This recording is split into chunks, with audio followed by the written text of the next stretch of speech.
There's something that's oddly satisfying about firing up active aggression for the first time. There's an immediate sense of nostalgia that really fills the air as you're overwhelmed with scenes that are highly reminiscent of another great RTS franchise.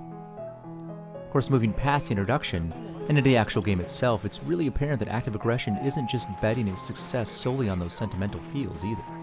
The single-player campaign itself is actually quite the work of art. Though it is slightly silly, it is tightly woven together and has a storyline that's at once familiar yet refreshing at the same time. It definitely invokes memories of something from perhaps Command & Conquer, but it's also a new take on that same grand storyline. Now in this, you start off slowly enough, gradually given a larger arsenal and more complex objectives as you get used to the controls. Every RTS I've ever played has always seemed to be a little bit different enough that the controls and how they're controlled has always been confusing if you try to take those controls over to the other one. So this sort of gradual indoctrination into the specifics of active aggression is actually much appreciated.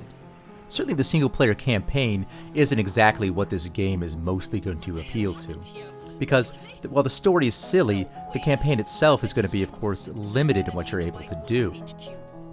The battles are going to be a little bit smaller than what you can do using the skirmish mode or the other modes, and also, of course, multiplayer.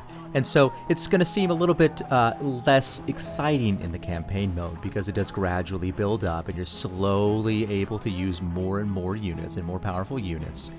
But it still is kind of fun because the story, while silly, is still kind of engaging. And it's that silliness that actually makes it a lot of fun anyway. Resource gathering is there, but not quite what you might be used to, because there's no rush to find them per se, nor do they really fill up quickly, because the supply vehicles that you have to go from their resource over to your base, and it takes a long time to do that. They really do take their time to offload those raw materials so you can actually use them. And one level in particular, it was actually kind of nerve-wracking as I had to wait for what seemed like years just to be able to build a defense turret, a tiny little defense turret.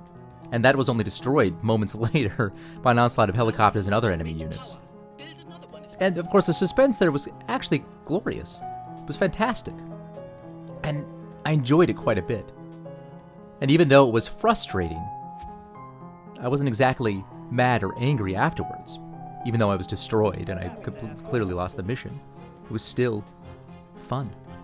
But of course the fun really begins when you play skirmishes against either the AI or with friends, because the scale could be absolutely enormous. And of course, the random resource placement and gathering isn't exactly convenient, but it challenges you in a lot of different ways that you may not expect. So this is where the foundation of active aggression lies, within the multiplayer and within these gigantic skirmish battles that you can play. Because they're fantastically rendered, with the hundreds upon hundreds of vehicles that you can have and the very large encounters with the enemy. Active aggression, however, is not without its problems, unfortunately, and some minuscule problems do show up occasionally.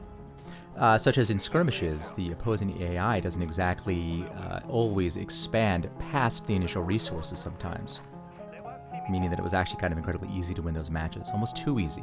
That wasn't exactly every time, though. Only a few times, but the bug did persist where they just didn't. They limited themselves, somehow, but that's okay. But for the most part, it was indeed a glitch-free experience. Very few bugs, very few glitches, no crashes, very smooth performance. So overall, active aggression presents us with an extremely exemplary example of the RTS genre, a revival of the RTS genre. A revival of something that's kind of been dormant for a little bit now. And it does present it in a way that's actually enjoyable for, I think, more than those that are just RTS or traditional RTS fans. It's fun, it's accessible, and quite frankly, it's a lot of fun to zoom into these well-modeled units and these ginormous battles that you can have. And it really is a lot of fun. Active aggression is recommended because it's, quite frankly, fun. Especially for those that enjoy the RTS genre. I'm Jeff for WCCF Tech Reviews.